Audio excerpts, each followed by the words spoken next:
This is the shirt Finn Felch was wearing when his condition went from bad to worse. It's all cut up. We'll probably put it in a frame someday. I have a shadow box to put it in. Just haven't yet. You just never know when you might go through the hardest thing you'll ever have to go through your whole like life. That was prophetic. He was wearing Thank God he was wearing that shirt, man. Finn was rushed to the hospital and quickly moved to the pediatric ICU. I was weak. He began to hallucinate as his lungs filled with fluid and began to collapse. She said, "We don't have time. We need you to help us get him prepped, get him comfortable. We need to start the process of getting him on a ventilator now." We almost felt like this is giving our son the opportunity to rest and his body to heal. Yeah. Ashley and Rob say they were faced with a parent's worst nightmare.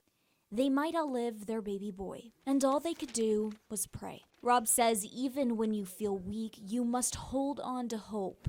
We can't work on him medically, but we can stand in faith with him. We had faith in God and we had faith in the doctors. They were in fighting mode and say it helped having a medical staff that thought the same way. Like, can I touch him? Can I kiss on him? They're like, no, he can hear you.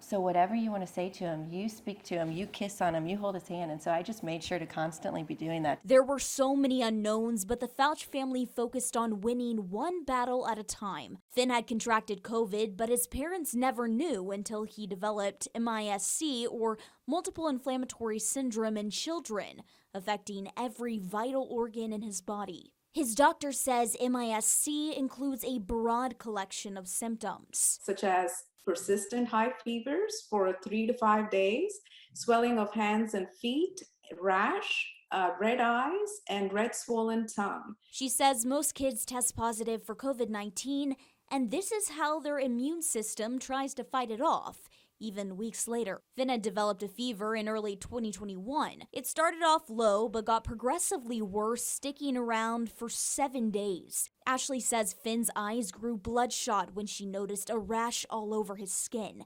They immediately took Finn to his pediatrician, who made a call to St. Francis to make room for Finn. Yeah, I remember saying I will live and not die a lot. Nobody could visit, but they still showed up. They say every text message and gift card and prayer, giving them the strength to move forward. People gathered in the parking lot to pray, including Finn's Jinx football team. Then, things began to turn around. I had a chart where every time I would eat 3 meals a day or drink 3 glasses of water or walk around the PICU 3 times, I'd get a sticker. And if I got all the sticker things slot filled, I'd get a toy. He even got messages from a few NFL players. Hope you have a great day. Stay strong, keep the faith, and prayers to you and your family. Go Chiefs. I heard you're a fighter, and I want you to keep fighting and know that our God is a big God and he'll do anything. It's almost like we have been prepping for this our whole lives. It was just a matter of... It almost makes you angry, more or Yes. less, oh no, we are going to win this. There's no way that this is going to happen to our child. We're coming out victorious in this.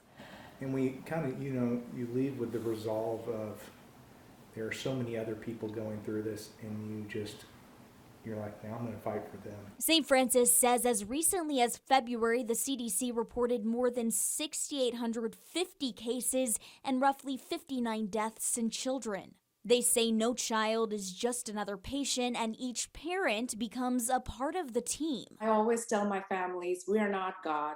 God gives us the knowledge, the capability to treat our critically ill children.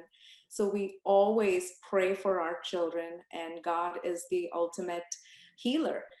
We're all there as his messengers to help their children. Doctors at St. Francis use a number of treatments, including IV hydration, monitoring hydration and fevers, and medications such as IV steroids, immunoglobulin infusions, and blood thinners. After only 36 hours, Finn came off the ventilator. I was, in the ICU when Finn came off the ventilator support. And even though he was tired, as soon as we took the breathing tube out, when I asked him can you give me a good cough? He coughed. And he had the twinkle in his eyes. And so right there, we knew he was motivated to get better. This was the best case scenario for the worst case situation. Finn's parents kept a Bible with him, and every time someone sent a verse that had to do with healing, they highlighted it. Ashley and Rob have since given that list to dozens of people. You know, we tell people, man, these are battle-tested scriptures. I live and not die. Yep. I can do all things through Christ who strengthens me. Everything I put my hands to prospers. The gates of hell will not prevail against me. Finn's doctors say he is a living, breathing miracle because of how sick he was and how quickly he recovered. Parents tell me the meaning of Finn is a fair-haired warrior, and he was true warrior, lots of courage, motivated, very effervescent child.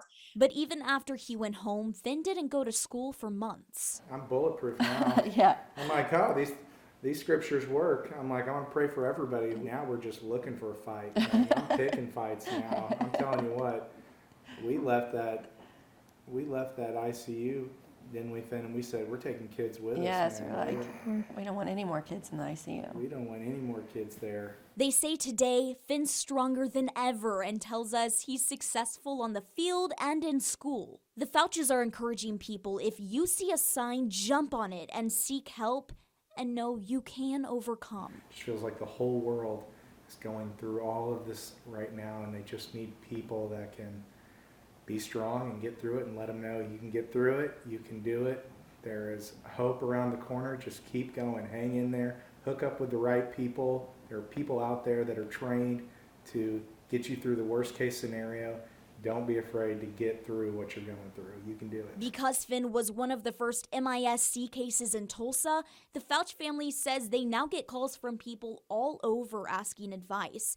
Ashley says her son has since developed COVID again and was just fine. And most recently, Finn was selected to be the St. Francis 2022 Children's Miracle Network champion, representing thousands of kids treated at their hospital. Finn's strength, courage, and resilience keeps us going. It's very motivating, and that's what makes him so special, is his inner strength and resilience and his great support from family. It's not just our victory, it's everybody's victory. Yeah. So we're letting everybody know your prayers work. The fight may be over for Finn, but sometimes the Fauches still fight back tears. We're happy. Yeah, he's strong. Finn's advice to other kids like him: To not give up. Just keep fighting. Ashland Brothers, Oklahoma Zone, News on 6.